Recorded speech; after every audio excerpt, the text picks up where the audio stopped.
curiosity killed the cat or got the cat, whatever. I'm not dead, so I guess I'm not the cat. It's time to take A Therapeutic Dose, a prescription-strength reality TV podcast that explores the intersection of reality TV and therapy. Possible side effects may include entertainment, strong emotional reactions, and/or laughter. Here are your hosts, Ramona Ramirez and Margee McGee.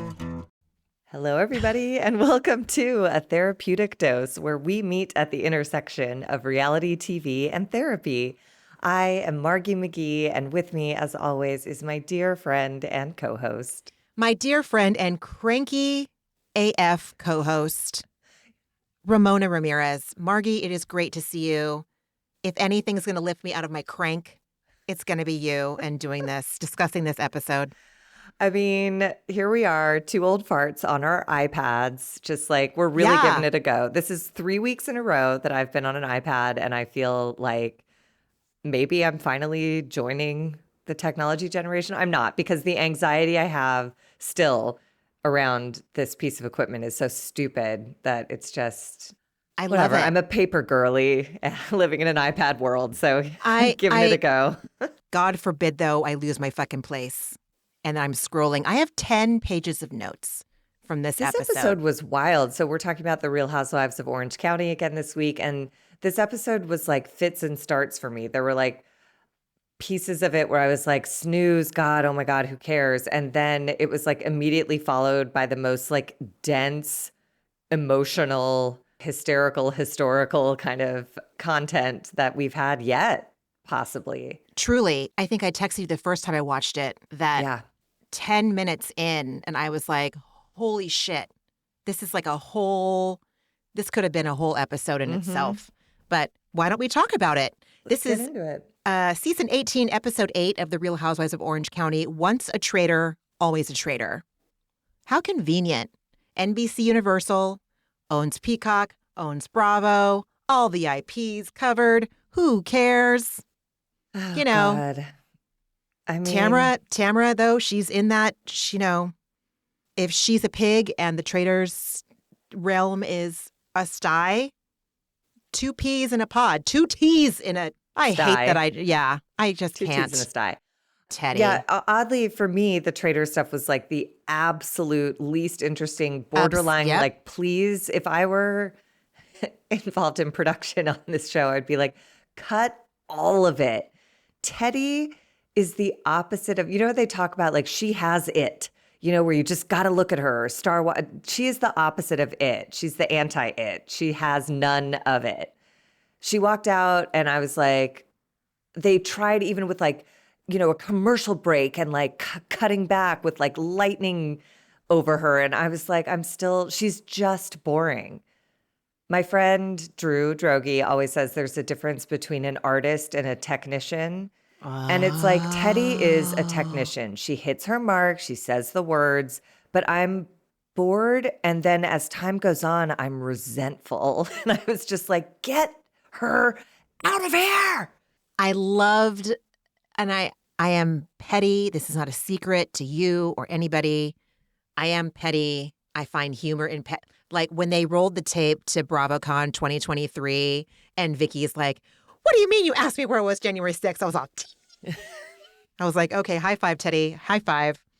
And Teddy's just like, what? Anyway, we'll get there.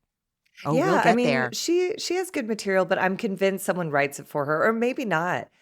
Maybe it's the ultimate tragedy where she really has like a great brain, but like the most lethargic delivery system from her face. I don't know. Even when she said like, welcome housewives and Vicky, I was like, I get it. But also part of me was like, there are no housewives without Vicky. She started this. So like, I get it. But like from you, Teddi? Right. Teddi.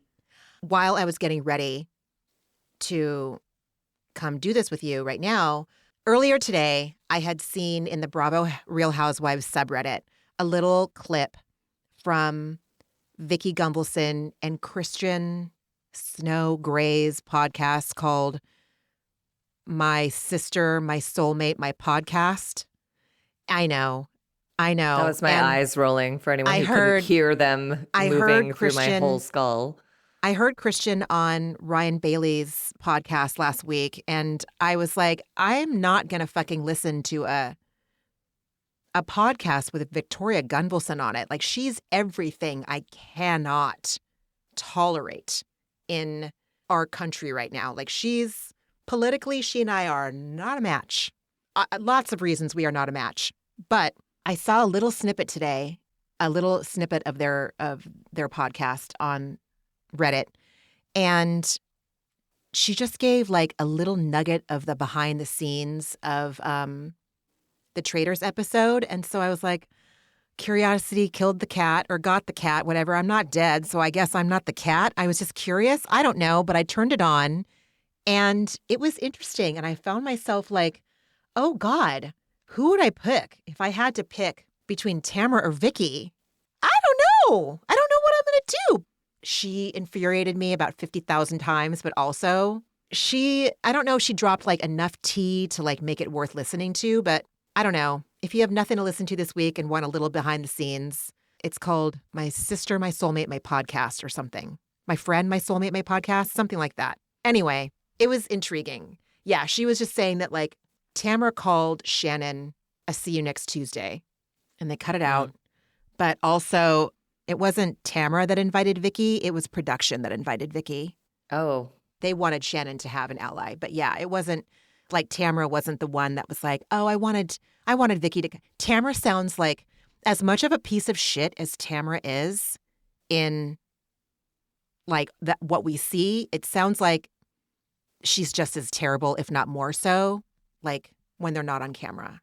But I mean, allegedly, that's according to Vicky. So it's according all like, to Vicky, I don't exactly. believe either one of them. Jesus so I Christ, don't know you're what the absolutely truth right. is. It's like, because Vicky currently hates Tamra because Tamra did make it seem as though the Tres Amigas was going to get back together. And so I'm sure Vicky's humiliated by like weeping on screen to say like, can we get the band back together? And Tamra made it seem like she was saying yes. And then in her confessional, she said a very direct no. So anyways, Tamra, I don't trust anybody. You're right. Trust you're any right. of these I don't OC either. gals. But if anyone wants to get all Yenta up in the weeds, like, you know, it was interesting. But first, we are going to talk about Shannon at the car modification garage, where she's getting a breathalyzer installed in her car. And she says that it's good to be reminded of the choice she made. Yeah. I mean, yeah, there's a little brief opener with Heather, Emily, Tamra at a dinner. Oh, I forgot about that. All Tamra says is that she's going to have this party on Wednesday and that Alexis will not be invited because it's too volatile between Shannon and Alexis right now. And then they all agree not to mention to Shannon that Alexis has threatened to release these Ring camera videos that John Jansen has of her behaving poorly. And that sort of comes up a few times. Oh, and at Tamra, you can just see that she's just relishing in the fact that Shannon is on the verge of a takedown, and it's really unpleasant. It's disgusting. I don't understand. This is something that Vicky was talking about. She was talking about, and I probably could get back down it. I know we're going to talk about, but there's a scene with Tamra and Sophia later, which would have been relevant. But Vicky says exactly what you and I said last week. Like, if that was my daughter who didn't want to talk to me, I would literally do whatever it fucking took, including quitting this fucking show. Mm-hmm. And Tamra hasn't made that choice. No, and still chooses to see herself as a total victim. So completely. Okay. I'm covering my mouth only because I feel like I like the one thing I hate doing is judging other people's parenting. But Tamra is on TV and we see her abhorrent behavior on TV, in the press, whenever she does whatever, on her podcast. So I guess it's like, and I don't know, man. It's not about necessarily the way she parents her child. It's about a relationship and how she chooses to prioritize or not prioritize her relationship over her presence on reality TV. So yeah. But then, yes, we get to Shannon getting her breathalyzer installed, and we find out that she's purchased a new BMW SUV to replace the one she totaled by driving into a house. This piece got to me a little bit. She explains that there's two options with the DUI. One is your license is suspended for 6 months, and the other is that you can drive, but you have to have this breathalyzer mechanism in your car. And she said that she chose the second option because her girls aren't home to drive her around. And I was like, this is your problem. These are your consequences to manage. We've talked about parentifying before. Like, even if your daughters were at home, they are not responsible for driving your ass around. Right. You broke the law. You suffer the consequences. Don't make certainly not your children suffer on your behalf. It really bothered me that she was like, well, because my girls aren't here to drive you around because you got so ripped. You fucking crashed your whole car into a house, backed up, pulled away, and walked your dog. I still, I'm fixated on that sequence of events of like, she did what? I get it. It makes perfect sense. It sucks, though, that it seems like there's a really high probability for error. If you breathe into this thing wrong, it's like, what? It seems like a racket to me. It kind of does. I bet it is. Because it's so sensitive. The scene was like 15 minutes long of this man explaining to her like the ins and outs of how to breathalyze and that it will randomly ask you to breathe into it while you're driving, which seems like an insane thing. Doesn't that seem like distracted driving? Like if I had to blow hum in the middle of driving when I'm not expecting, like it just seems like this is insane. Just take a fucking Uber. It seems and you can take an wild. Uber to the dry cleaner. I know. That Shannon, was ridiculous. What's your problem? People Stupid. do it all the time. And I know. also they have pickup services. We live in close proximity. There's dry cleaner vans all over the place. Yep, that's picking true. up and dropping off. That's true. Come on. That is true. I did have to say that, like when Shannon was talking about like taking responsibility for her actions or whatever, and, she said that sales were going down for real. I thought, at least Shannon has the wherewithal to acknowledge the fact that her name being associated with her product is a detriment. Elon Musk ain't taking his name out of Tesla. And all I know is like, I ain't driving one if there's lots of reasons I'm not going to drive Tesla for the fact that, never mind, no one needs to hear my EV nerdness come out. But is that a difference between like the male ego and the female ego? Like what is that? What is the fact that like Shannon can say like, I want to take my name out. Like, this is not okay. Like, I don't need to take the brand down with my stink. Anyway, just something I thought about. No, I thought I did appreciate her saying that, another reason she was getting the breathalyzer is to remind her of her stupid choice. And she used the word choice. And I was like, okay, that's like real accountability, real responsibility. But she did say that her DUI affected her real for real business. But then she qualified it by saying, sales were going down before the DUI and now they've stayed the same. And I was like, so it just sounds like your business is in the toilet and maybe this is, not related to the DUI.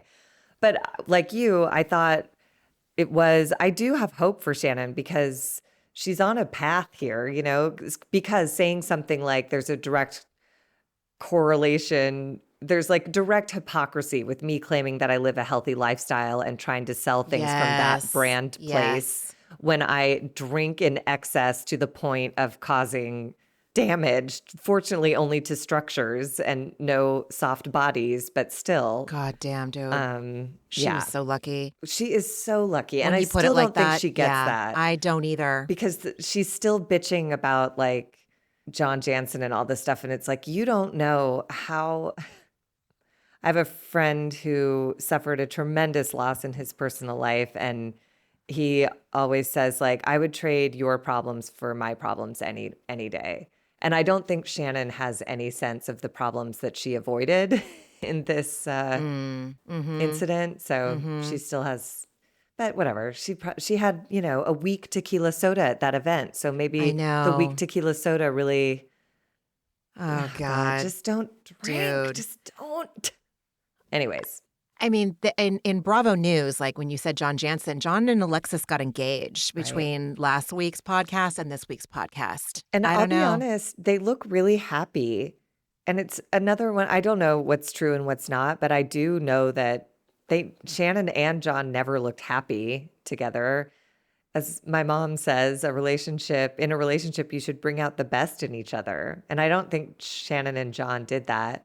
And I don't know how That's much good true. there is in John or Alexis. So maybe they bring out all of the best that they can find in Yeah, each I other. mean, this is going to be interesting to see how it washes out. I don't know. I mean, I'm entertained. So congrats.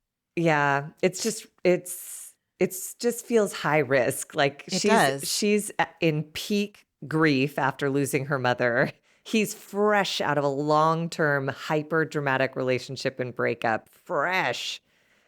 They're both connected to a TV show and Right? anyways. I know. Jen and Katie doing yoga in Jen's backyard. They're doing the poses and, Katie makes a joke about, well, in this position, something, Matt. Like, I forget what it is now, but I said that Katie and Matt seem to have a really lovely marriage. They're not schmaltzy or try hard on camera like Jen and Ryan, to be fair, or like PK and Dorit or Vicky and Brooks. Like, Matt doesn't give off like grody vibes. And I have to remind myself this is reality TV. And if I don't know by now that appearances don't mean shit, the joke's on me. Cough, cough, The Bachelor and The Bachelorette. Like, my God, we'll talk about that later. Feels like of all the couples I can trust on this season of The Real Housewives of Orange County, it's Katie and Matt. And when I wrote this, I hadn't yet seen the scene where Kylie's going to change her name. So, yeah. Katie shares that after Big Bear, she sent Heather a text and it's been a week and she hasn't gotten a reply back. And Katie safely assumes that Heather wants her asshole licked while Katie begs for forgiveness and she's not willing to do that. And Katie said that, Katie sent the text because she heard that Heather was pissed that Katie hadn't sent a text to apologize for, again, Disney pics. Like we're still talking about a paparazzi moment at Disneyland. And Katie in her confessional says, I can't believe we're still talking about this. And I was like, same. Same, Katie, same. I'm boring you to tears already. You're not. It's not you. It's Disney pics. Up too late last night. But I love Katie for seeing through Heather's bullshit and calling it out. I love it. And I love that she stands by it. I love that she calls Gina out. I'm not going to kiss your ass, Heather. I'm not Gina. I was like, yeah. Good. And Heather, it's like, it's the Wizard of Oz. Katie has pulled the curtain and it's like, what are you? You're nothing. Like you say, you live in a mall. Your husband's lame. You don't bring anything to this world that I, can't imagine not having. Like her clothes don't bring me joy. Yeah. And that's a bummer. Her romance novel hair, I was like, is that really? I liked her. I did like her look that night, but yeah, like it's just on a death mannequin. Joyless. Yeah. She's joyless. But I love Katie for saying she doesn't feel motivated to relieve Heather's discomfort around the Disney pic. She says, if Heather wants to talk, great. If not, also great. It's not necessary for me. And I was like, oh my God, nobody's ever said such a thing. Yeah. And I believe it. It doesn't feel like a put on or a character. It feels like Katie's literally like the rest of us. Like, who cares? Who cares? And if you care, then we're not meant to be friends because I don't care about things like Disney paparazzi pics for this long. I can't care about something so stupid for this long. So stupid. Yeah. So stupid. So stupid. Oh my God.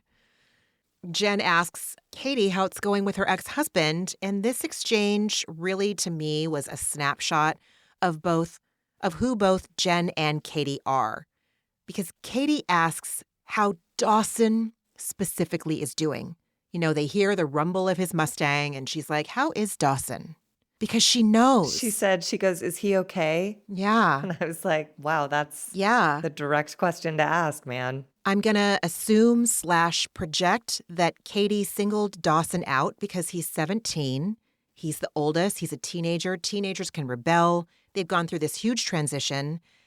It just spoke to who Katie is. To me, it just was more evidence that Katie is really dialed in to the human experience and sees beyond, like it wasn't just, oh, that was a car like going vroom, vroom pretty loud. It's like, oh, not that it was the car making her ask it, but just like, hey, how's it going? There's potential there for there to be some fallout given everything that's going on.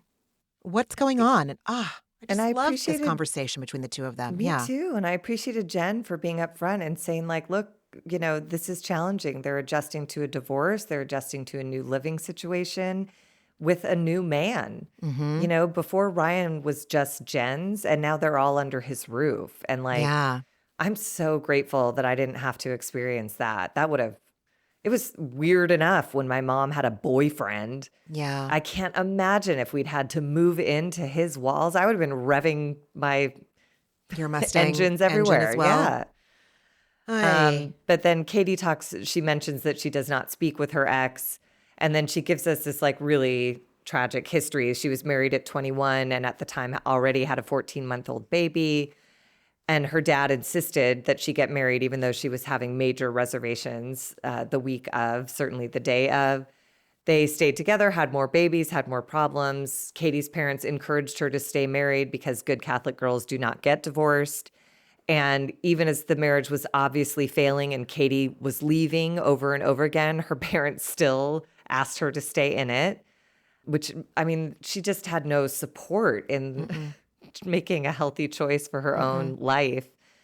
And then she adds this tragic detail that her ex threw away all of Katie's personal belongings from her youth and from her young adulthood. And I mean, that's just evil. That's just wicked. It's evil. It's so directly, whoever is capable of that without apology, I find terrifying. And I'm do so sad that she was ever with this man and so glad that she's gone without contact.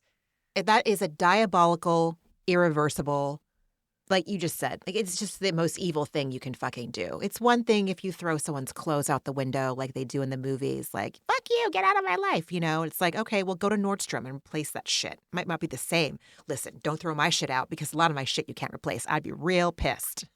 But also, like photos and yearbooks and like the personal stuff that's your personal history. But I also appreciated her centeredness of like, it's gone. It's not like she's harping on it like, I'll never get it back. It's just like that happened and that was really terrible. And either I can live my life resenting that and ruminating on it every day, or I can just tell that part of my story and let that be the bummer it is and keep it moving. Yeah, dude, seriously. It made me think of, my parents got married young and they were just planning to move in together.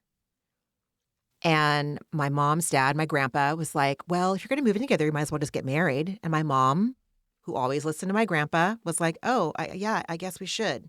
So they got married instead of just living together. I mean, and it's also one of those things, it's like, it's a gamble. It just is a gamble.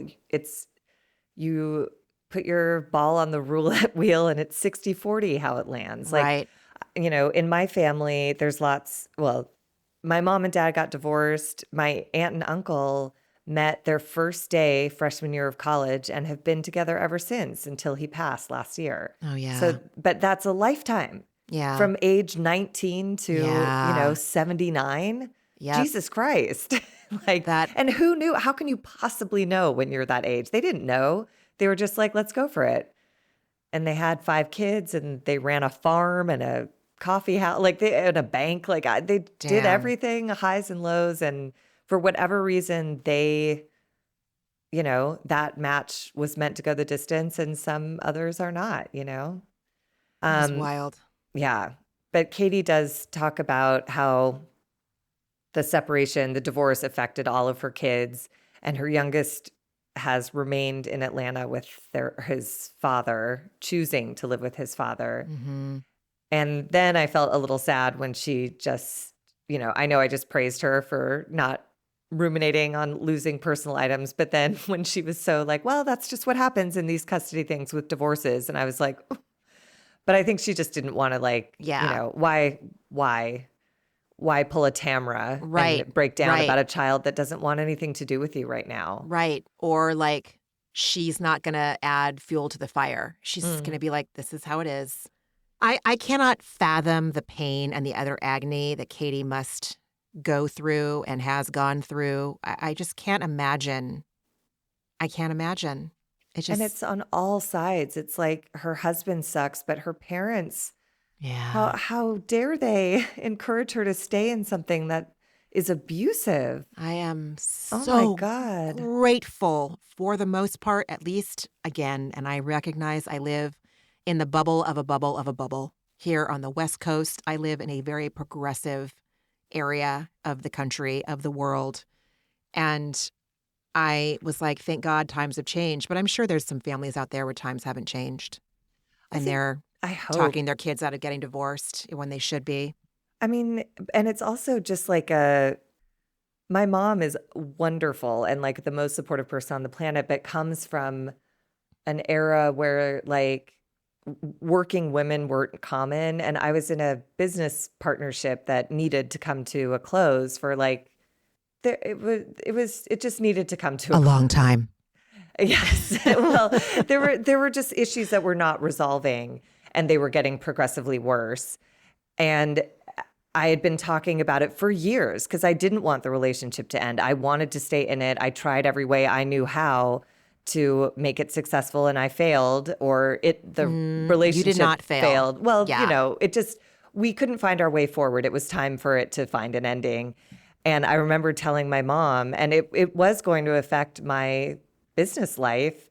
And she got so panicked, and I was just like, are you fucking serious right now? You're telling me to stay in this? Like, it's miserable for both parties involved. Like, I'm doing the thing that both people, I think both people want. It's just really hard to do once you get used to someone or something. Anyways, I'm sorry I'm being so vague, but You're not. I'm doing that intentionally because I do care about this person still to this day. But I understand that feeling of like, and even with my engagement that broke up because it was based on a lie, there was still that like, ugh, the fear that Margee will be never married. That's the box you check on forums. It's not single, it's never married. Right. Married, divorced, widowed, never married. It's just so fucking shameful.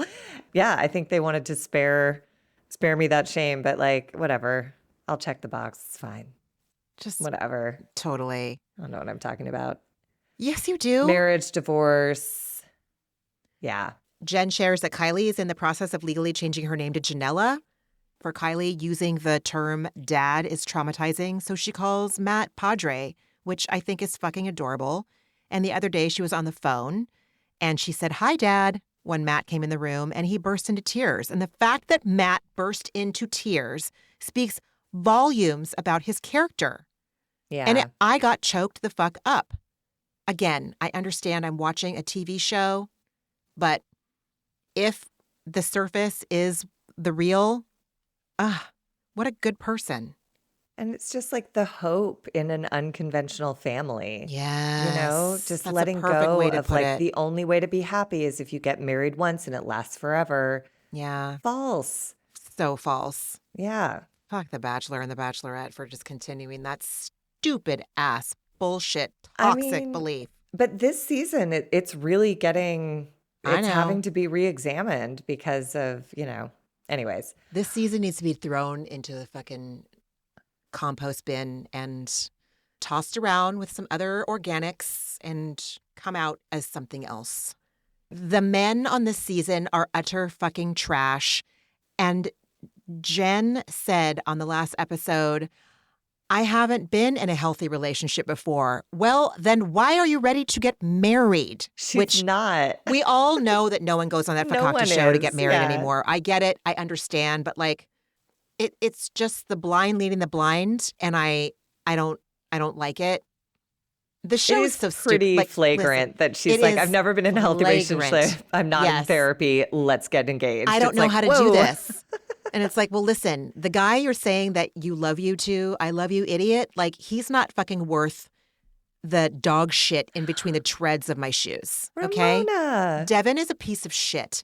Devin is a transphobic MAGA piece of shit. What? Oh, see, I don't know any my of this. God, If yes. it's not on ABC, I'm unaware. So this is something that is coming out on Reddit. That's why everyone gotta get on Reddit. Yes. Oh, yes. I didn't know. Screenshots, timelines, receipts, proof, fucking everything. Yes. Yeah. Well, And damn it. Marcus, the other This I heard about, and I yeah, can't even stomach right? it. It's Exactly. too. Exactly. Trash. Utter I mean, fucking it's like trash. it's trash, but we can't throw people away. We have to take care of them. Like that's a man with severe PTSD that's not been treated. He needs I to be in treatment. I get it. I get it. And I will say that I also have severe PTSD, had severe PTSD, and I didn't act like that man. But you went to therapy. I did. He blew up. Everyone died around him, and he did he needs ketamine therapy. He needs And a in lot of fact, things and possibly some, yeah. I mean, I don't know. essay allegations are Oh, multiple, multiple. Yeah, that sounds terrible. And yeah, honestly, like you kick an animal and like you're dead to me. But I right. just can't help think again, we have troubled people in I my own know. family who are in I jail serving know. their time because they've done things that require that of them. And I just can't, like, the person who's in jail is my aunt's kid, like it's so complicated. Like, God, that must and be hard. nobody, yeah, it's terrible, but but also I say that. And then if someone like Marcus did that to my fucking niece, I'd be on a plane to wherever to I mean, fucking dick punch him until it couldn't work ever again. So, and the fact that like he's just out there saying words and that was, of course, he's saying words. That's what we all do when we talk. Oh my God.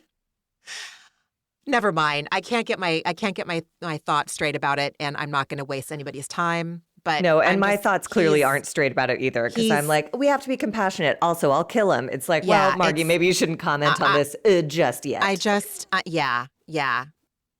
Anyway, But look, I will say that again, I know they're young. I know they're all in their 20s, the people who go on that show, but like, it's not a secret now that if you choose to participate in one of these shows, whatever skeletons are in your closet are likely to surface. So if you're not prepared to be on the receiving end of some feedback, then you're delusional. You're absolutely delusional. If you walk into any show thinking you're going to get the hero edit, you're a psycho from jump. I mean, like, I it's just not guaranteed. Yeah. That's insane. It's insane. It's insane. Even if you're insane. a veteran, even if you're a child of divorce, even if you're whatever. So it's fucking nuts. Yeah.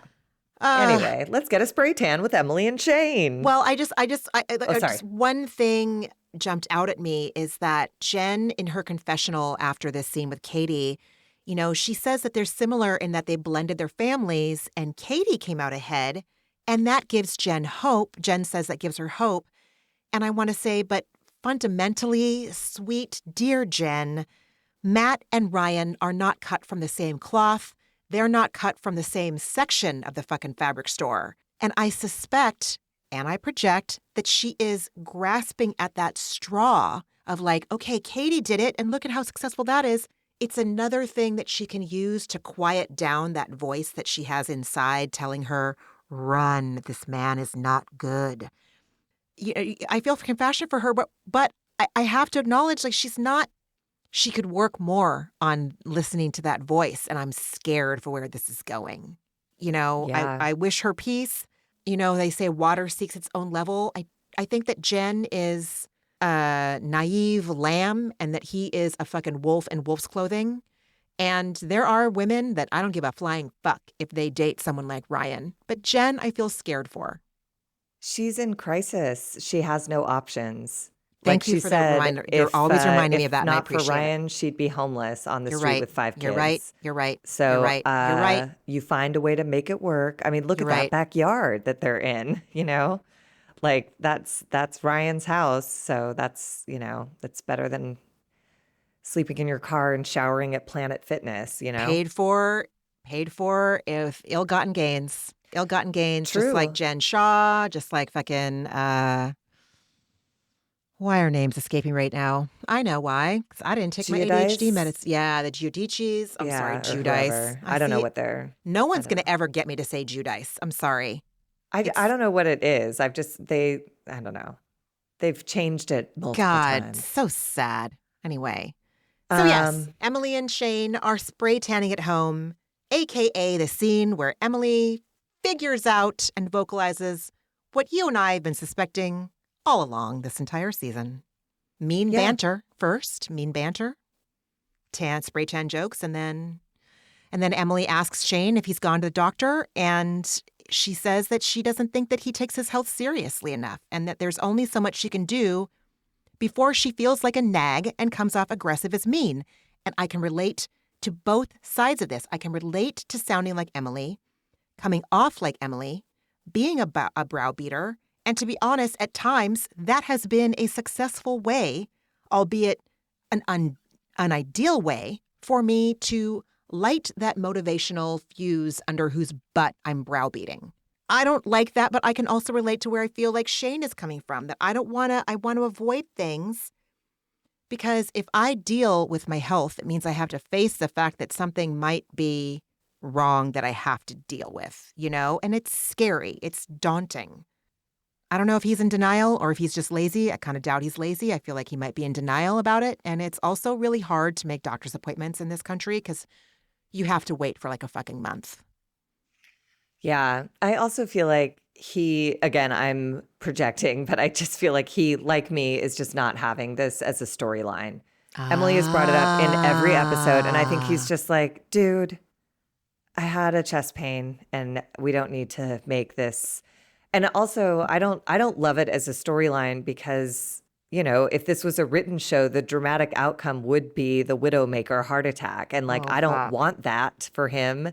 So I don't want Emily to be right because that would mean Emily was right. You should have gone to the doctor. See what happened? You're dead? Like, can we not fucking set up this storyline? It's either totally unsatisfying or totally tragic, the ending here. So I too was like, move it along. What's really going on? And then I appreciated when we got to the part where she expresses concern about being perceived as a mean person by Gina. And I really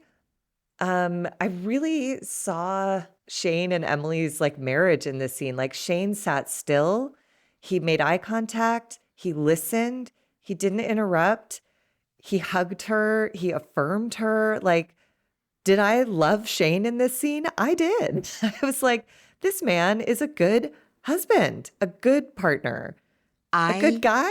Loved Could it be Shane Simpson in this scene so much? I was like, oh my God.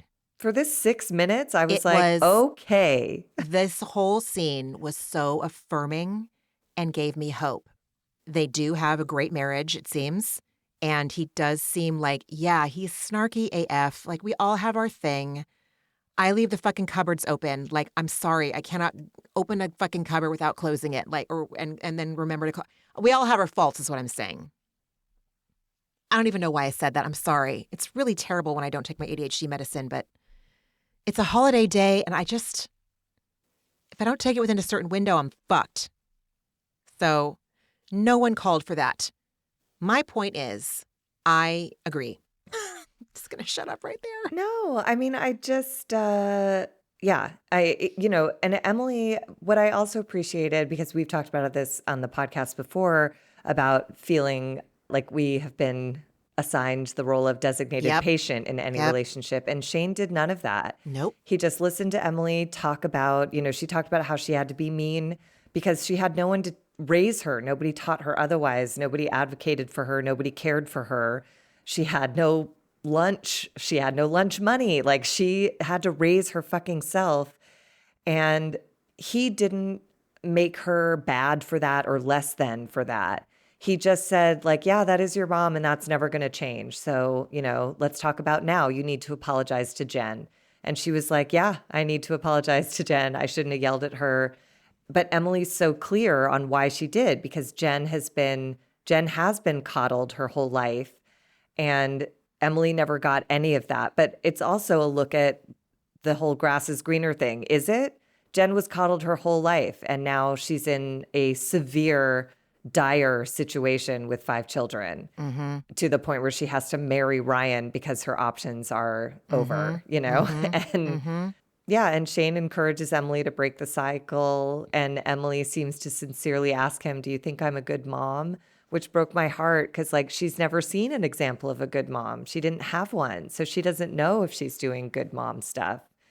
And he said yes, and he gave her a weird hug. It was a strange, like collarbone to collarbone hug, bodies not connected, Oh my but God. perhaps they were just protecting their spray tans. They probably feel tacky and stinky. Yeah. Yeah, but I really Yeah. appreciated that whole exchange. It was incredible. I loved seeing it all click. And I don't think that this was the first time she's had these realizations, you know? I don't know. Maybe they were, and that's even more impressive. But like, I also have to say, it felt good to be like able to see this from a million miles away. And I'm not like, oh, you and I had no problem seeing this. I'm just saying, you and I have done enough work on ourselves that we can trust our perception of things 9 times out of 10, which is all I'm saying about this, is that it's like, this is not about Jen. This is about the fact that Emily grew up in a completely different way, and this is about Emily. And Emily talked about, I think either in this scene or sometime later, she uses the language like there was no safety. There was no one to rescue me. It was me. I was it. And of course that makes you mean, because if you can't trust or rely on anybody, like your instinct is going to be to not trust or rely on anybody. And so you're going to have a fucking edge. What I did take away from the scene is like, it's not going to resolve without some outside help. You know what I mean? Because Emily's really clear on what the problem is, but it keeps coming up, Yeah, and it's yeah. like, you need someone to guide you to like a different tool set to manage these feelings next time they come up, so you don't yell at someone who's already in the fucking gutter, Totally. When she said, yes, I'm aggressive or mean, but I had to be because as a kid, you shouldn't have to figure all that stuff out. And she said it with like genuine emotion and tears. And it just made me so fucking emotional. Like, I relate so hard to what she said. I relate. Like, my mom made up for my dad's shortcomings in a lot of ways, thank God. But kids should not have to figure this shit out. They should not. Fundamentally, they should not have to figure this fucking shit out. Regardless if it's going to be an asset to them as an adult, like, oh, I learned how to survive. Like, okay, yes, it might turn out to be an asset for you later, but it shouldn't fucking have to be, is the thing. I hate that kids should be resilient. I hate that. They should just fucking be. They shouldn't have to be like, well, they'll be all right. It's like, yeah, what does all right mean though? What does all right mean? They made it. Like, what does that mean? Like, what is your idea of made it or they'll be fine mean, And I just want to die from the collective mistreatment, disrespect. What's the word I'm looking for just like not taking children seriously because they're fucking children.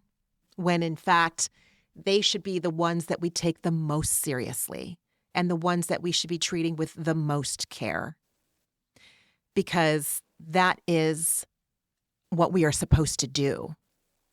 I talk about this with my therapist a lot, and I've talked about this on the podcast before. Like, when I hear or see a child being mistreated on the spectrum of children mistreatment, if I happen to see it, and I'll tell my therapist, and it's like, I don't know what to do. And she's like, you just have to trust that everyone's going to survive. Everyone's going to survive. And I don't want to have kids grow up and have to go to fucking Al-Anon. I don't want to have kids grow up and go to fucking therapy. Like, I just want them to grow. I just want them to be able to fucking grow up and just flourish and thrive and feel safe in their goddamn homes and feel safe with the people that have been tasked to care for them and to not be exploited or disrespected or not fucking taken seriously. I want it to like get through adults' heads, like by any means necessary, that they were hurt and that means they are hurting their families. And I know that society needs to put practices into effect that like make facilitating these changes possible and accessible and normalized and a priority. But how is that going to make money? It's not going to make money. I mean, it's like there are some small things, like when Emily said she didn't have lunch, she didn't have lunch money. It made me think of like their school lunch programs. There are. Like there not are everywhere, but yes. I know. I know. But it's also such a huge, it's also so hard because I think about like some people just aren't capable of caring for children and they get them anyway. And like that is, I mean, I wish I've always said this, and if I were ever a politician, which I will never be because it just seems exhausting and I have no patience for liars. My platform would be that mental health should be a part of your annual physical, that every Right. kid should get their knees knocked to see if their reflexes are good, and also have someone ask a few questions to see like how their mental health is in check or not. Yeah, And then they dude. can get like treatment or prescriptions for that. Like the way you would get a prescription for physical therapy if you tore a tendon. Right. Maybe if your brain is like in a bad spot, you could get a 6-week coverage for some triage for whatever's going on in your household. I don't know. But I don't know. It's such a huge problem that I don't know. I mean, I wish I could take this energy to like being a social worker or in some kind of advocacy for children, but I don't think that I can stomach it. I don't think I could survive it. I am not good at detaching. But those are the best. But Those I are the I best don't activists. but I mean, Margie, I don't think that I mean like I don't think that I could I don't think that I could I don't think I could take it. I don't think I Yeah. could handle the pain. And I'm Yeah. not trying to make it about me. I'm just saying that like if I'm this busted up about children whose faces I don't even know, like I can't. I don't think I would survive it. And I'm not being dramatic or whatever. Like I don't think that I could. I think I would. I don't think I can. Mm. I would if I could. I totally would. I don't know. Maybe something would. I don't know. She says she never wants Emily never wants Annabelle to feel like she did. And she goes into her room every night and tells her how much she loves her. And Josh, I do the same thing with Leo. Like we probably over-index when it comes to our kid, like we never want him to ever doubt he was like cherished and seen and heralded. And like, have I been perfect? Fuck no. Is his experience as a child and how he'll see himself as an adult like a huge motivator in my life? Like, fuck yeah, it is. And to my husband and my credit, like we broke the cycle, Big time. of the most egregious behaviors, Mm. like what else can we do? Like that's our one fucking job. The fact that he like knows he can make a mistake and not fear for his safety, the fact that he knows what's predictable and what's not, like, Anyway, so she asked Shane if she's a good mom, and Shane answers like, yeah, of course you are, and they hugged and I fucking cried. I just fucking cried. This whole scene made me cry. And I loved Shane. I did. I loved Shane. I loved Emily. It was great. Yeah, I really And see that why was, they love each other and why they're a good match, and that was only 12 minutes into this fucking episode. 12 minutes. Lots of Kleenex. And I was already emotionally exhausted, but also I was really fucking glad to see this kind of conversation go down on TV. Mm-hmm. Anyway. Yeah, no, I think it's this is where reality TV serves a good purpose. And like, this is what it Yeah. looks like to have a healthy discussion. Yep. It could have been just a gossipy, like if this same conversation had happened between Tamra and Eddie, it would have just been like, can you believe what Gina said about me? She said I'm acting like a bitch and Eddie would have been like, well, she's a bitch. Yeah, Right. everybody's a bitch. Right. But this is Emily saying like, Gina says I'm mean. Am I mean? And then Yeah. this like lovely discourse between Emily and the person who knows her best. Yeah. And they reach a resolution and it was like lovely. It was beautiful. So, It was beautiful. yeah, it was great. Then we have Tamra and Sophia going for a drive. And it did make me laugh. Sophia was reluctant to go because, she said her intrusive thoughts out loud. She goes, Tamra says, what could go wrong? And Sophia just goes, you go fast, accidents happen, people die. And I was like, oh my God, I so relate to that. She's I never such a say that part out teenager, loud, right? but like, I love that she did. Totally. And we find out that Sophia took a gap year due to some anxiety issues. And I hope she consented to having that televised. But I do either way, too. it's nice to hear that even Tamra is understanding of and supportive of taking time to tend to your mental health. 1 year is not a lost, you're not behind I life promise is, I if we're lucky, promise life you. is long and a year is nothing. I'm living proof. I'm living proof from that. Like, I was really glad to see that Tamra was supportive of it because again, I can only speak from my experience. Like,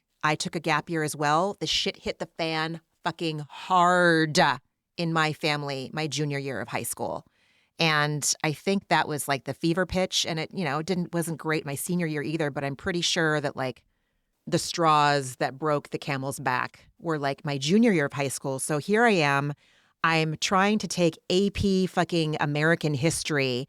So while the shit is hitting the fan at my house, I'm supposed to be learning about like old white men from England who are enslaving people to build this country. Like, fuck that. Fuck that. So I fail that class. I fail like whatever math I'm in at that point, algebra or something, because my life at home is basically like just a hyper speed elevator, just cruising down to like the bowels of the Twilight Zone. That's how it felt every fucking day of my life when I was 16 and 17. So I barely graduated in high school. I took a year off, did community college for like a semester or two, and then I went to UW. So fucking do it. Take that time off. College is not going nowhere. It's not going nowhere. Who wants to go and waste all that money when like you're not ready? Anyway. Yeah, and it sounds like Sophia's anxiety is, and maybe it's just Tamra's interpretation of it, but it sounds like Sophia's anxiety has to do with being away from Tamra. Wow. So like that's some, enmeshment that they could probably both stand to work on. Wow, But I miss that. she 'Cause I said was like so she's up in my own anxious, head. particularly about being away from me. And I was like, ooh, interesting. But again, the pandemic fucked everything up. My sister and I were talking about it over the weekend, how just like your general perception of safety got completely rattled. Like 100. she was saying like we used to walk through the world and be like that tree limb could fall on me. Oh well, or I could get in a car accident. That's possible. And then COVID happened and it's like I could die at any minute, any time. It's invisible. I'll never know if it got me or not. Yep. A breeze could waft and something could fly up my nose and I could be dead 4 days later Yep. because I am suffocating in my own fluids. Like, oh my God. Yeah. So suddenly like this sense of like it could be okay or not is just like, it's definitely not okay. It's never okay. Like, talk about you're right. hypervigilance. So You're I think right. we're all sort of coming down from / learning how to incorporate that feeling into a life that has some stretch and give and meaning, Yeah. So Yeah. anyways, I felt for Sophia. And then we go to Katie and Kylie, who are driving to the courthouse to do Kylie's name change. But we start in Katie's house where Kylie is talking about there's a segment in the paperwork that asks for the reason as to why you want to change your name. And she's like, because my bio dad like abandoned me and sucks. And this broke my heart. Mm-hmm. Katie reports that a couple years after she separated from her ex, Katie's mom had cancer. And this language worried me a little bit. Katie said, I felt like my ex-husband kept one of my sons from seeing her. So that is it made me a little uncomfortable. Like, why did you share that with your child to the point where she was compelled to write a text to her dad? So Kylie texted her dad to tell him how selfish he was from keeping a kid from seeing his dying grandma. And then there's been no contact ever since. And he doesn't call for birthdays. He didn't congratulate her on her high school graduation. And I know that pain. Oh, It is annual. Like it's an annual reminder of like, yeah, it just feels terrible. Yeah. Yeah. It's like the over under that you do with like, I do with my sister, like, hey, what's the over under on we're going to, get in the happy. I did get one this year. I will say that I did get one this year. There were many, many years where the second I stood up to my dad, I never heard a word Right. from him except to be like yelled at. He called me by accident on my birthday once to yell at me about something. Charming. And he, ended the conversation shitting on both me and my sister, going like, about the McGee girls, you know what? Fuck them. And I was like, God, it's my that birthday. is I gotta go. so But he didn't know it was my birthday because like it doesn't occur to him. He doesn't care.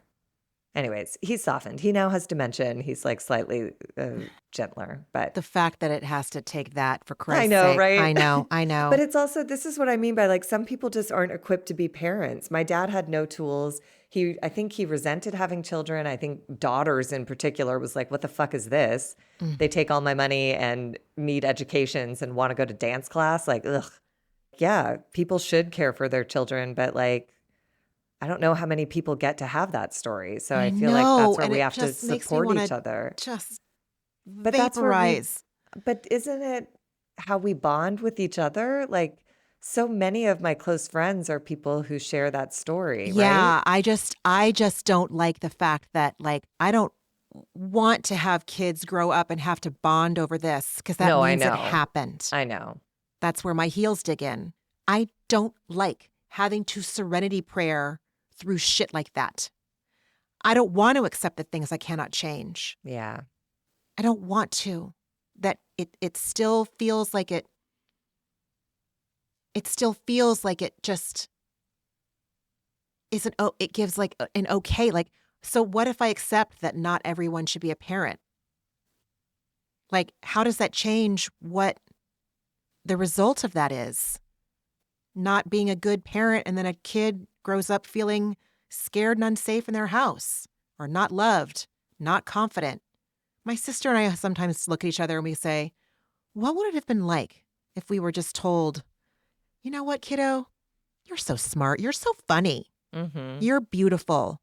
You don't have to change for no one. You don't, like, what would it have been like? Just for like 1 year. Like, would I have confidence now? Not that would I have confidence, but like, how different would the way I approach things that scare me feel? Like, would I turn on myself immediately? Or would I go, you know what? It just wasn't the right fit for me. Because 9 times out of 10, I was always going to be the one that made the bad thing happen. Because, well, why wouldn't I? I'm not pretty. I'm not funny. I'm not smart. Not thin. Why would I win? Why would I possibly matter? And that is what, I don't, what am I trying to say? I don't fucking know. Sorry. I don't know. I don't know how to wrap that It's up. like, it's an impossible question. It's just like, I keep thinking about like, I don't know, like acceptance is the answer to all my problems, right? So it's just like, if that is the case, and then I might start encouraging you to research advocacy, Oh, activist God. groups to participate in. Terrifies me, Margee. I just, But maybe the healing is in like, I being can't even active watch movies. I'm where not saying go look at kids be abused. I'm saying No, I there are know, but, like- organizations that like the Boys and Girls Club where kids who have shitty homes can go until 6 p.m. Right. and I have see a what you're good saying. coach teach them Okay. basketball. Like there's places, and I'm sure there's tons more organizations that would love someone with your energy and passion to support their, I don't know. No, Maybe I I'm hear trying you. to put a Band-Aid on No, something that no, is you're not. a You're not. I'm gaping sure bullet I'm like, wound. I wouldn't be me if I didn't like fucking all or nothing it or make it like out to be some, I'm sure there's like a middle ground between like doing full on social work, foster care intake person, and also like reading to kids after school, like, yeah, Yeah. I know what you're saying. I know. Arranging a basketball drive to get new balls to the Boys Right. and Girls Club. It's Right. just like there's it feels so enormous, and I feel so helpless so much of the time. Yeah. But like, even little things like when I get to foster puppies, hearing the stories makes me want to like, Oh, God. just burn the world to the Oh, ground. Like, God. what do you mean someone threw him out of a moving car? Yeah. He's 1 pound. What the Right. fuck? Right. Who does that? But then I just get to bring Someone- this little thing home Yeah. and wait for his little cuts to heal and play with him and teach him to trust, people, bring people over. Puppies bring, their little antidepressants in and of themselves. And like, it certainly doesn't solve the greater problem that there are people on the planet that exist who think that's an okay thing to do, to litter, a dog. But that's all I can do. I know. And then they I go to know. homes. They've all gotten adopted to like safe, happy places, you know? Not all of them do, God. not all of them make it, but like, I guess, yeah, I get overwhelmed by the bigness of the problem and then I just That's, want to go to bed forever. yeah, I do. So I part of do. what I'm doing is projecting onto you, you know, I need small solutions. Otherwise, I just throw my hands up and You're right. want to You're end it right. all because what's the point? You're right. I can get real Sophia with it. Like you go too fast, accidents happen, people die. Yeah. I Like I just mean, need to get to like just take the car out for a right? ride and see what happens. Totally. Totally. So I, it's like I don't want to nitpick, but like at the end of the scene, like when they're getting in the car and Kylie's like, I'm nervous. And Katie's like, don't be. And I was like, dude, Katie, just validate her first, please. Like, I understand where you're coming from. I understand that what you're saying is after the fact, this is all going to be so great. Like, you won't even remember feeling this nervous. You're just going to get the paperwork that says your last name is XYZ, you know? But instead, it's like, no, don't be. Like, no, just go like, oh, God, kiddo, I know. It's a big deal. And it's exciting. I wonder if some of the nerves are also excitement. But I love you. Let's go to Starbucks after we drop off this application. I don't know. Yeah, or even just that thing of like, I can't imagine what it's like Yes. to have Just, to close a chapter and change your name yeah. because you got rejected by your father. This must be a lot of emotions. Like Mm-hmm. someone loves you so much and can't wait for you to call them dad, and someone who had the opportunity to be your dad sucked. Yeah. And this is the day where like those two roads meet, and that's so many big feelings. Yeah. Like I Big felt the time. same way. I was like, "Oh, Katie, don't just blow by that." She's crying because she's about to Yeah. change her whole identity. Okay. Okay, So, good. I wasn't yeah, just that broke my being heart. a fucking, okay, good. I was like, No. oh God, Ramona, you got to look at everything, rah, rah, rah, you know? And then we go back to Tamra and Sophia, where Tamra like continued to perplex me. Like, she's clearly capable of being at times thoughtful and nuanced. And Tamra tells Sophia she's smart and she doesn't know how that happened, you know? And then she says, you look like your dad. I'm all, bitch, do not tell your daughter that you look like the parent that you don't talk to. Like, don't fucking do that. I don't know. Am I overreacting on that? I just felt like Tamara is just like she's good. Then she's like one step forward, 10 steps back. I don't know, dude. This felt like just a runaway train because Sophia, Tamara said, I don't know how you're smart. I guess you got your looks from me. And then she followed it up like most normal people would by saying, like, and your brains from your dad. And now all of a sudden, dad's in the conversation. And then I think it just got away from them where, Oh, yeah, I don't God. know. She's like, you look like your dad. And it's like, let's stop talking about dad. And Yeah, it's like, just okay. don't even bring it up. And then in her confessional, she says that her heart breaks for Simon because he has two kids that don't talk to him. And she has one that doesn't talk to her, which we all know. And I was like, bitch, your heart needs to break for your fucking kids. Stop. Not for the adult man, in quotations, and not for you. Your hearts need to be breaking collectively for your three kids who you fucked up. Well, I Possibly think, isn't that what beyond all she repair. kind of said, that it was all due to the divorce, you know? But like, what does that mean? The divorce is the two grown-ups being Right. fucked to each other. We saw what Simon's capable of. We know what Tamara's capable of. They made choices. They made choices that result in the fact that their children aren't speaking to the both of them at the same time. I don't know, dude. I know I'm being a dick. I know I'm You're not. projecting, but like maybe it's by design, because if she says that her heart breaks for her kids instead of her and Simon, that's going to be a lot more painful for her to have to deal with. Because she's got to look in the mirror. And like Vicky said on that fucking podcast, and I guess I don't know what the hell I'm talking about. All I know is that Sydney doesn't talk to her fucking mom, and her mom acts like an enormous piece of shit on television once a week, or as often as she can, on her podcast, in the blogs, wherever. Tamra is real committed to choosing acting like a dick. And to me, it feels like a no-brainer. Like, if I'm a dick and it's keeping my kid from talking to me, I got to stop being a dick. what's my priority? If I'm her kid and I see her continually choose to be on a show, wearing bad wedge shoes and an Hermes belt, I'm going to be like, fuck you, bitch. I know what your priority is. I don't want to talk to you. I don't know.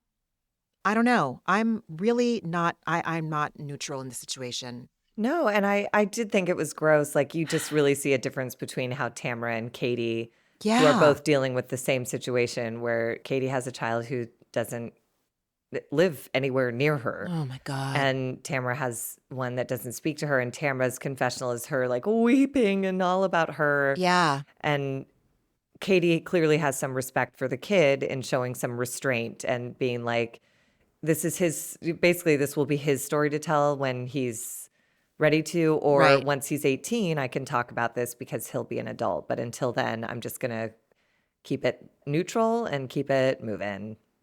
She's grossly disappointing. She's disappointing in volumes that are like unknown to me on a normal basis. There's disappointing, and then there's Tamra Judge disappointing. I don't like her. Yeah, no. But I'm also like coming off of talking about children being traumatized by their parents for the last 20 minutes, half hour. And like, so I have no patience for her right now.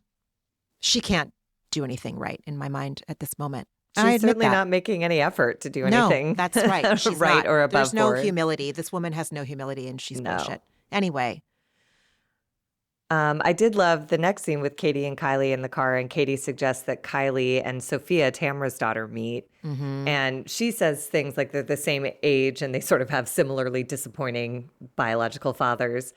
And my added element was like, and you both have moms on reality TV. Like, that must be something that's so weird to that must be so weird. make sense of. So I hope they do get together off camera, and like, because nobody else, it's very few, the number of kids who have that particular experience. So I hope those girls do meet. I do too. Then we have a montage of everyone getting dressed in Scottish attire for Tamra's Traders Party. I didn't have anything until Shannon and Vicky in the car. Shannon and Vicky in the car. Just Vicky not listening to Shannon. Was it editing? Was it that Vicky was being a dick? Was it both? I think it's, again, projecting. I think it's workaholism. She just cannot be in the moment. She cannot be still. She's consumed with obsession, with doing. I think it would be excruciating for her to sit still and listen the way Shane sat still and listened to Emily. I don't think Vicky's capable. You're right. She's so addicted to work. And I have people in my life like that who you just cannot get their attention. And I've come to understand it's not personal. Something inside them drives them to be incapable of just being present, cannot do it. No matter how dramatic your circumstances are or how joyful you're trying to create an event or whatever, they're just not, they can't be there. They have to be on their phone, on their computer, or checking emails. It's always, you're right. There's always a crisis, and there's just not.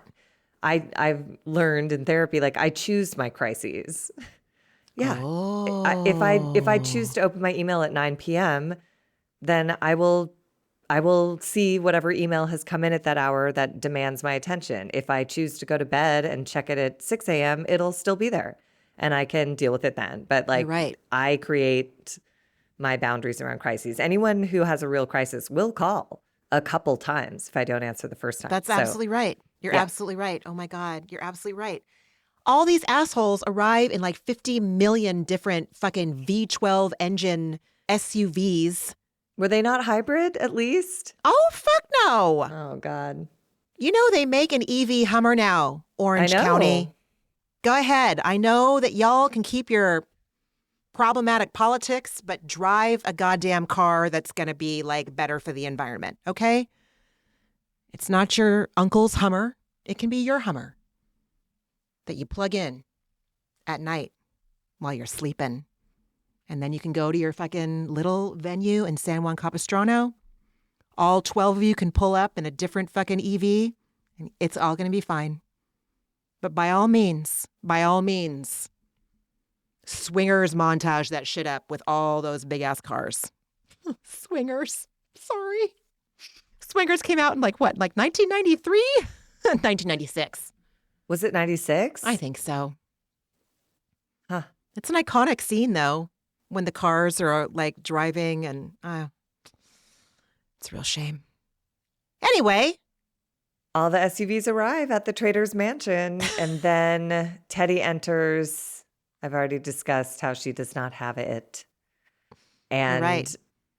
then so much of this was so boring to me. It was like explaining rules of a game. They fill out a questionnaire. Teddi taps the trader, and for what it's worth, I knew immediately that it was Heather because of her phony ass cadence and the language she chose. She's like, I guess I'm the traitor. Let the games begin. I was like, I did too. That's not Gina. That's not Emily. Like, 100%. It's just this performative, lame bullshit. So congratulations, romance hair. Yep. You suck. Then we have the cocktail hour where Shannon orders a weak tequila soda. And I just wrote, yikes. And then Heather pulls Katie to talk and invites Katie to some event for an organization she works with called Family Equality, in support of people of all genders and sexualities. And Katie is the one who initiates an apology once again for the goddamn Disney pics. She apologizes for being nosy. And Heather cuts her off and says, like, I just hope you'll get to know me now, this time. And I was like, it was disgusting. And also just, why is it all about you, Heather? Why don't you get to know Katie? Yeah. Why is it you're going to offer Katie the opportunity to get to know you? Why don't you ask a question? Why don't you do something to express interest? But instead, it's just like, you're now invited to come and like wash the queen's feet. It's like, no thanks. She's so ugh. And Katie said, she's like, it's impossible to get to know Heather when she won't let me finish the sentence. And Katie just goes, cheers to moving on.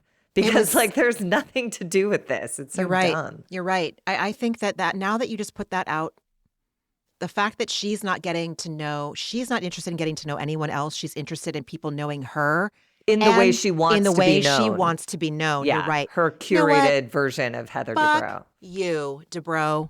Fuck you. Fuck you. She's so stupid. She's not cool. Ooh, how eloquent. But what I can't even get the words. Like, what kind of asshole? Listen, if you don't want to get to know me, that's fine. Maybe, you know what? Maybe Katie's the one that needs to get her head out of her ass. If Heather's not going to get to know her, then Katie, move on. That's what she said. Who cares? She said, cheers to moving on. But I meant like even at the beginning, like when she was like, yeah, she saw me at Sutton's party and just turned and looked at me up and down and then looked away. Like I would be like, you know what? Vaya con fucking Dios, bitch. Bye. Speaking of Spanish, I want to just back up a little bit to like when they roll the tape back to BravoCon 2023 and they say like, don't ask me where I was on January 6th. I was like, that's fucking hilarious. Like, yeah, where were you on January 6th? Vicky says that she was in her condo in Puerto Vallarta. Puerto Vallarta. I learned on the podcast I listened to today while I was flat ironing my hair while getting ready for this. I learned that Victoria Gunvalson has been going to Puerto Vallarta since she was 17 years old. She's now 63. If you are not saying the name of the city where you live and you are saying it in a willful way, she's a racist. I know, no shit, Sherlock, she's a racist, but like just seeing it and then hearing it today, I was like, fuck you, Vicky. Fuck you. Because you know what's going to happen if you pronounce her name? Like, what is this, Gunvalson or, whatever? Like, she'll be like, oh, she sucks. She sucks, dude. She sucks. Yeah, she's no good. I was real pissed. No excuse for saying it like that. She's doing it on... Like, she doesn't care how it's pronounced. She's going to do it the way she does it. What? This is how I've always pronounced it. And then she talks about her fucking condo with the good sheets. I'm not kidding. I can't make this shit up.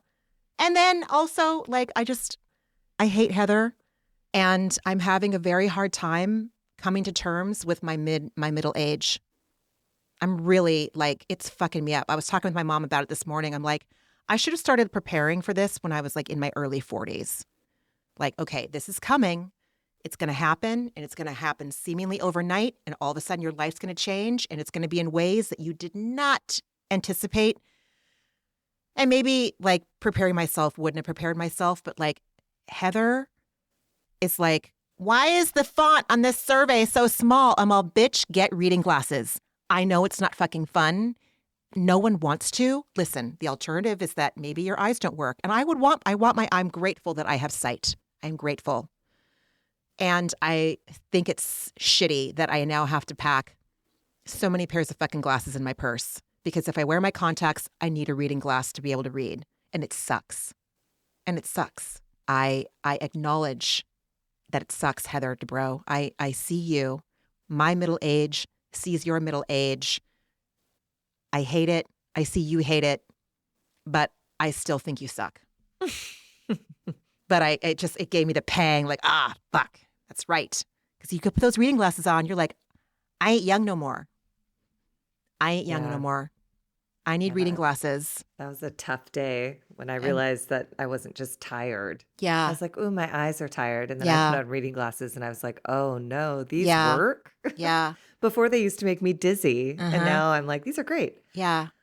Anyway, both things I've talked about in therapy, racism and middle age being hard. And Heather Dubrow. And Heather Dubrow, right. Who embodies most of those qualities. Dude. Yeah, then we have the scene where Emily apologizes to Jen, which I really thought was like a great apology. She said, it was completely wrong of me to yell at you. I should have never. I was completely out of line. I am sorry, and I hope you can forgive me.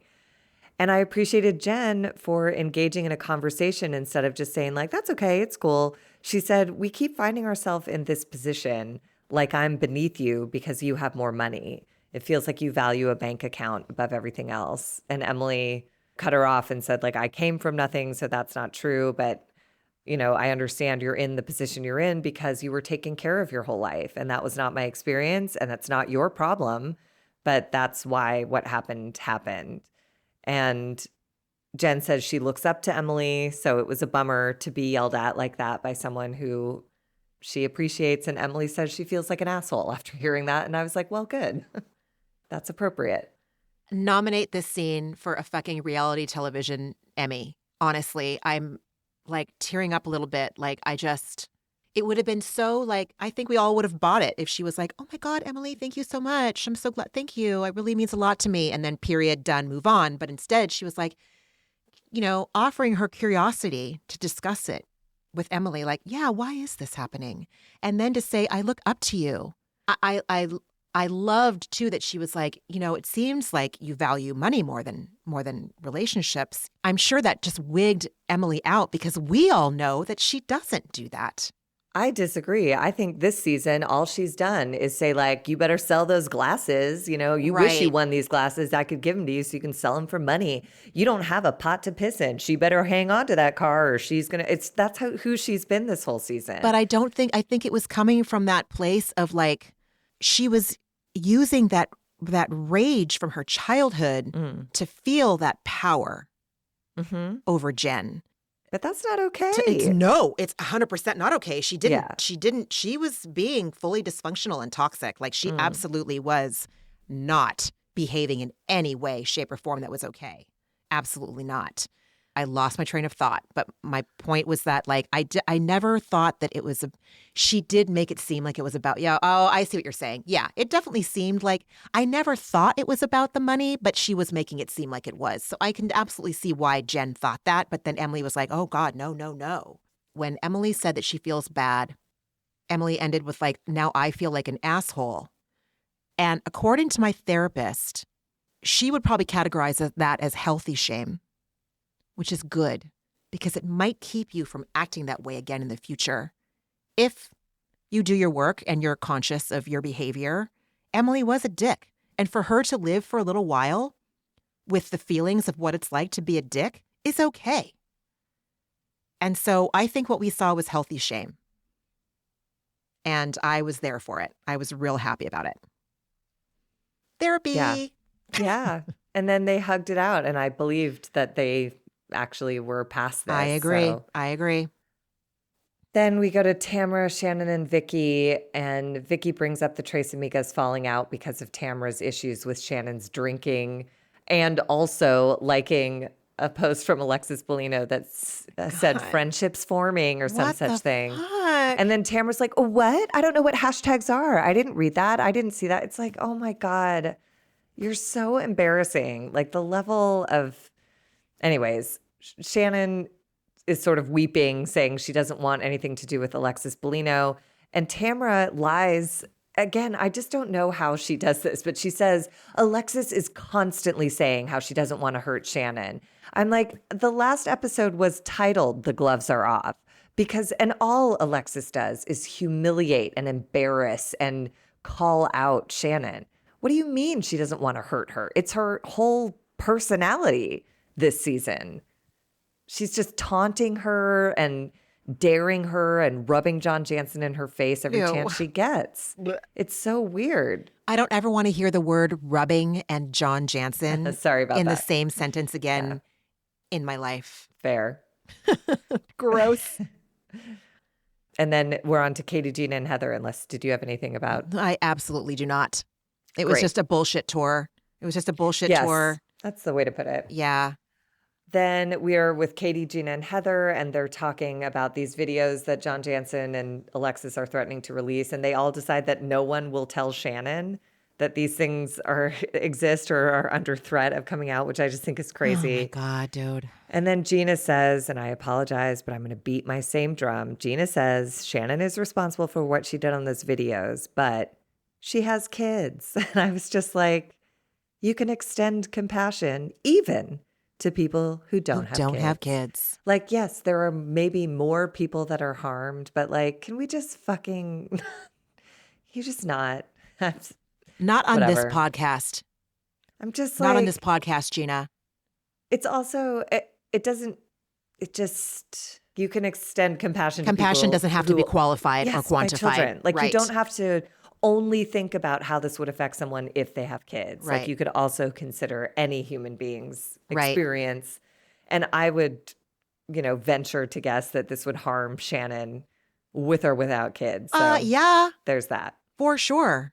Then we're back to Shannon, Tamra, and Vicky. And Tamra claims it's hard to be in the middle of this fight between Alexis and Shannon. And I'm like, well, then get out of the middle. Like, shut up and butt out. Nobody asked you. Because Shannon is saying she's trying to move on, but it's hard enough with Alexis being thrown in her face. And now this lawsuit is like insult to injury. Also, like, I'm trying not to stay in the middle, but by the way, let me wear this T-shirt over 2 episodes of this fakakta show that say T&A, hashtag, I don't know what a hashtag is, hashtag Tamra and Alexis. I got the ass, I got the titties. Fuck all the way off. Why do you think we don't see you? She is... And she's just diabolical because here she like inappropriately inserts herself and she goes, can I give you some advice? And she says, they, meaning John and Alexis, just want you to clear his name. And Shannon, cries. She's like, no, I'm not going to start lying to, reconcile this now. But, I harp on this too. It's like, you can't do that. You can't give this advice without giving the whole picture. You need to say they want you to clear his name or they're going to release these tapes. Then Shannon can have her actual honest reaction. But Right. You're allowing her to deliver an uninformed opinion on camera because you're withholding a key piece of information, the piece of information, dare I say, So like, it's just so mean. It's so manipulative. It's so cruel. Tamra has more information than she's giving Shannon, and she's letting Shannon have this meltdown. I don't know. It just was so unpleasant. For sport. Exactly. For sport. That's it. For entertainment, for shits and giggles. She doesn't care about anybody but herself. She's a monster. She is truly unmitigated monster. Pure, uncut. And then sorry, go ahead. No, you go. You go. Mm-mm. Brief moment where Vicky brings it back to the Trace Amigas and says she wants to be back in action again, and they hug. And then Tamra has her talking head where she's like, no, I'm not ever joining that show again. And then they do their stupid dance and like, who cares? Then the rest of this episode, it was a big who cares for me. It's like questionnaires, Tamra gets murdered, box of names and crickets. In Just memoriam Tres Amigas, Teddi pushes Tamra in the pool, Heather's the traitor, and I'm bored. yeah, and Vicky, I mean, obviously, I think everyone and their mother thought that like the fucking fall in the pool was definitely staged. Like that was not an authentic push. Oh. And Vicky did say on her podcast that I cannot believe I listened to it for 5 minutes, but like I just wanted like the BTS, the behind the scenes, not BTS, whatever BTS means now.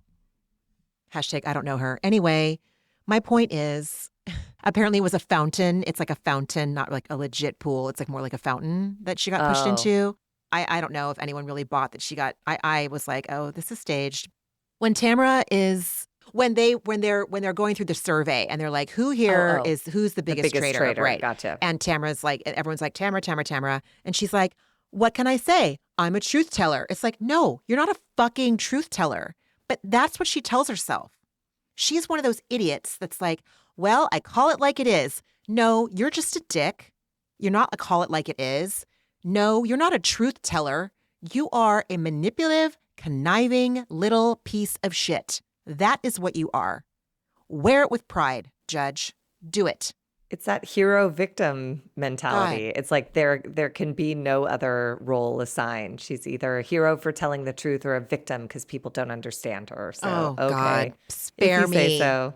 Yeah. Sophia, if you ever listen to this podcast, I really, really, really want to know who your mom is for real. Like, you know what? That's not Sophia's fucking responsibility to tell me. I would just like to know what other people see that I don't see. Because I don't see anything. I don't see any redeeming qualities in this woman at all. Except for when it comes to her children. Okay, fine. There you go. To two of her kids. I don't know about the other one. I mean, she's there. That's Sophia seems to like her. yeah. She just, she seems to prioritize reality TV. So I think that She makes her does. untrustworthy. So For sure. For sure. Nope, not a fan. Not a fucking fan. I thought it was hilarious at Katie, like when Heather's revealed to be the murderer. The murderer, right? The Or the traitor. The but traitor. whatever. That she's like, oh, that's fitting, Oh, I bet Heather just got a big old kick out of being the one that was the traitor. Add it to your IMDb. Maybe I will. So annoying. She's So just annoying. And that wasn't romance novel hair. It was too flat. What else did you watch this week, friend? Unless you want to talk about this episode again. No, or I'm more. done. Once Okay, the yeah. traitor rules and gameplay started, I was like, bye. Yeah. I watched a lot of sports. College football is back. Sorry about it. Yes. No, Michigan's I've going to have thought a of you challenging many year, so I times. won't talk about it as much. But we do have a quarterback named Orgy, which is hilarious. I watched college football. I watched the U.S. Open, and then, speaking of like family trauma and like what you become on the other side of that, there's a series on Netflix called Untold. And it's all sports stories. And there was one about the Michigan sign stealing scandal. So I watched that, which was very interesting. But then it rolled into one about Jake Paul, who's like, exactly. But again, a sports documentary will I'm not saying he's a good guy, but you learn a lot about, basically, he had an abusive father who never acknowledged he abused him or apologized for it. And his whole life has been driven from that place.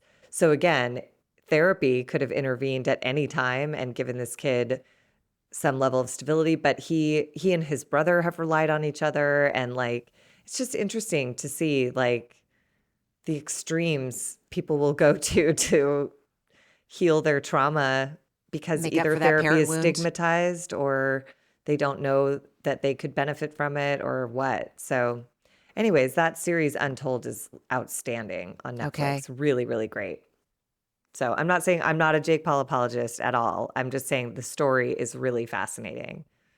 Okay. I can't stand those brothers. I find them to be like They are. the scourge. They're like mold on society, the but rind you of understand society. why they wanted to leave Ohio at age 17, and they're idiots.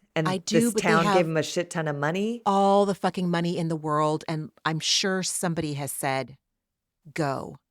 Like therapy is like everywhere in Los Angeles. Like, Right. I mean, and but yeah, I don't know. Yeah. I wish they would, but I don't know. Yeah. oh, Anyways, it's just interesting. I But hear you. I get it. I get that it. whole series is really good. If you're Okay. interested in behind the scenes sports I stories, always like am. the Michigan sign stealing one is a fucking bummer, but it's good. Okay. Okay. Anyways, that's pretty much what I watched. What did you watch?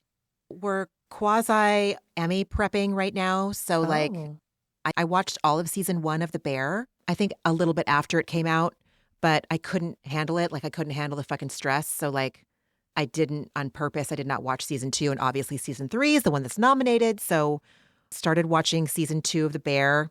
Can only do like one episode at a time.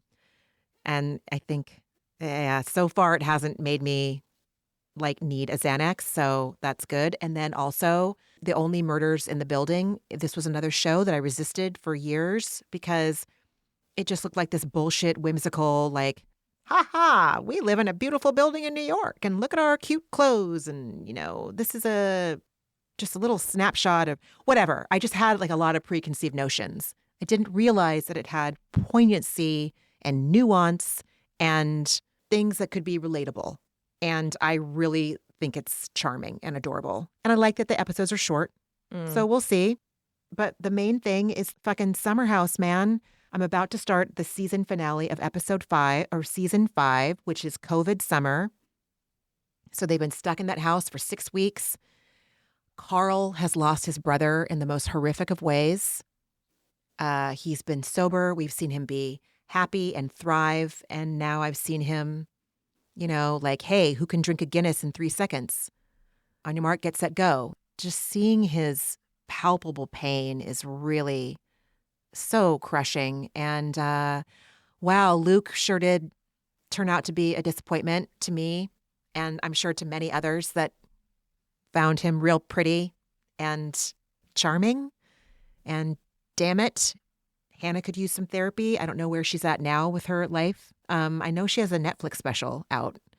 I haven't watched it yet. I'm gonna watch all of her seasons that she's on Summer House first, and then I'll watch it. I don't know. It's so fucking good. I love Summer House so much. I love it. I love it. I love it. And I'm so glad I have season 6 and 7. I like that my gateway was season 8 because it made watching up to these 5 seasons like so interesting. But but COVID is too close in my rearview mirror to watch it on TV and not get itchy. It's really like, oh God, like they were like in masks, like there was no shot yet, you know? Anyway. And yeah, Lindsay's really hard for me to watch. She's just a fucking case study in unresolved generational trauma. I love it. I love that show. I love that fucking show. Yeah, Summer House. it's a good one. Yeah. Anyway, and what was your antidepressant this week, friend? My antidepressant, there were a couple this week, but the one that like pertains most to this show is on September 1st. I marked 24 years of recovery from an eating Oh disorder. my God, Margee. 24 years. 24. And Congratulations. yeah, and it's, like we used to go to a meeting where in the format it would say that like abstinence from whatever your destructive food behaviors are is a freedom. Abstinence is a freedom, not a food plan. Mm-hmm. And over 24 years, I was just thinking back, I'm like, that's really been my experience. And like the promise of the program is that the obsession will be lifted. Like, obviously, I still have thoughts about food and my body and things like that. I mention them on this podcast all the time, but they don't drive my decision making.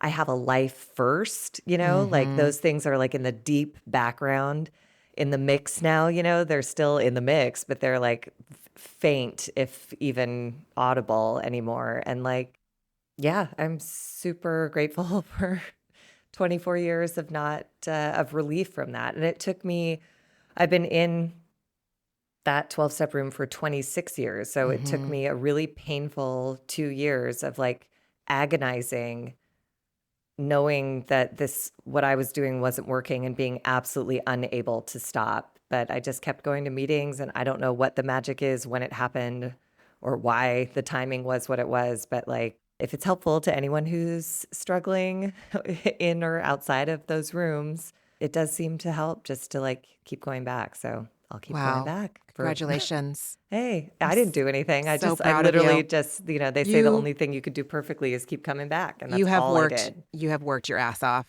Yeah. But, To live by the principles. truth. That's very true. And I love a life guided by those principles. Yeah. It's like, it's so much better than a life guided by like how many miles I ran, Oh my how many God. calories How I many calories consumed, I how many ate, how many pounds are on the scale. carbs. Oh, it's so fucking boring, but it's all I Jesus. cared about. It is all I cared I know. about. It's all I cared about. Yeah. So grateful Yeah. to have other things driving my life these days. Yeah. What was your antidepressant? Last week after we were done recording, I pretty much I went upstairs, I got in bed and didn't come out for 3 days because I think I was affected by that listeria outbreak. I had an Italian deli sandwich at the airport when we left San Diego, and it was not good. I thought I was going to have to go to urgent care because on top of the GI issues I experienced, the nausea, my bones and my joints hurt so bad. I was like, it hurts to have this blanket on me. I know it's not shingles because I don't have any of the blisters or whatever, but I took probably 6 COVID tests over the course of 3 days, like one in the morning, one at night. I thought for sure I've got COVID. After I was out of the worst of it, my friend she told me that there have been just a ton of articles about the listeria outbreak.